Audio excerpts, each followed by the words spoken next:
पिछले 3-4 दिनों से एक खबर गर्दिश कर रही थी कि पाकिस्तानी पासपोर्ट को रीडिजाइन किया गया है। पासपोर्ट के सफ़ात को पाकिस्तानी सकाफत से मुज़य्यन किया गया है और वो लाइन, ये पासपोर्ट इसराइल के लिए कारआमद नहीं है, लिखी गई है।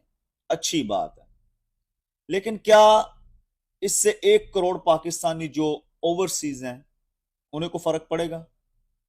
क्या दुनिया में कोई चेंजिंग आ जाएगी? क्या आपने पन्नों पे पाकिस्तानी सकाफत को मुज़य्यन कर दिया है?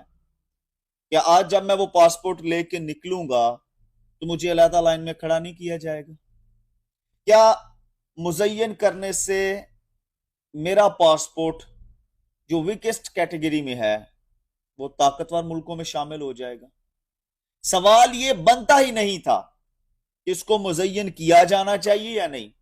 सवाल ये बनता था कि 75 सालों में इस पासपोर्ट को स्ट्रांग बनाने के लिए हमने, आपने क्या इकदाम किए हैं?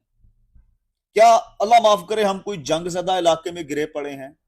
क्या हम कोई अफगानिस्तान है, सीरिया है, लेबनान है, शाम है? क्या हमारा हाल फलस्तीन जैसा है जो हमारे पासपोर्ट की कैटेगरी ये है? अल्हम्दुलिल्लाह पाकिस्तान में 62% तबका नौजवान है और वो नौजवान है जिसकी उम्र 25 से 30 साल है। खुदा की कसम, आप कभी गल्फ में आकर देखिएगा, दुनिया में कोई कौम वो काम कर ही नहीं सकती, इतना हार्ड काम, बिल्डिंग लाइन का, पत्थरों का, सीमेंट का, 8-8 मीटर ऊंची बिल्डिंग पे क्रेने क्रेने चलाने का, जो काम पाकिस्तानी कर जाते हैं जिगरे के साथ, दिल के साथ, हिम्मत के साथ। लेकिन औकात ही हो जाती है कि जब मुल्क छोड़ना हो या इंटर होना हो, अलहदा लाइन में खड़ा कर दिया जाता है। कई मुल्क तो ऐसे हैं कि जिनमें एंट्री तक नहीं मिलती, आपको कपड़े उतरवा के चेकिंग करते हैं। अगर दूसरे ममालिक के पासपोर्ट हैं वो गुजर जाते हैं, अकेला पाकिस्तानी बेचारा फंस जाता है। क्यों सर? बड़े बड़े डिप्लोमेट्स, गवर्नमेंट में बैठे हुए लोग, बड़े बड़े ऑफिसर्स, आपको पता है ये वाला पासपोर्ट वो यूज ही नहीं करते हैं, जिसको हम चूम के सर आंखों पे लगाते हैं और फख्र से बताते हैं कि ये हमारा पासपोर्ट है। सर वो ये पासपोर्ट यूज ही नहीं करते, इसलिए उनको कोई फर्क नहीं पड़ता है। सवाल ये मत उठाएं कि उसके ऊपर वो अबारत लिखी हुई है कि नहीं, वो डिक्लेयर है, हम उस मुल्क को मानते ही नहीं, अबारत से फर्क नहीं पड़ता, ना भी लिखी होगी हम नहीं जाएंगे उधर।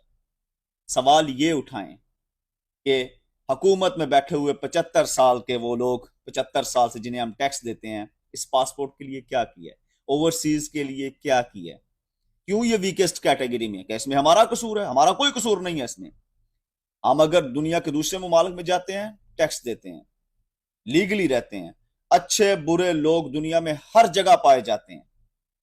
अगर 5% लोग इलीगल हैं तो 95% लोग लीगल हैं, बड़े बड़े अच्छे ओहदों पे बैठे हुए हैं, बड़ी बड़ी अच्छी जॉब्स कर रहे हैं, बड़े बड़े अच्छे बिजनेस संभाले हुए हैं।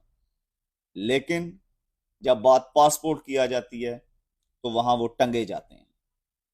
पेपर्स पे सकाफती चीजें डालने पे गौर मत करें, अबारत लिखी हुई है या नहीं लिखी हुई उस पर गौर मत करें, कलर कौन सा है उस पर गौर मत करें।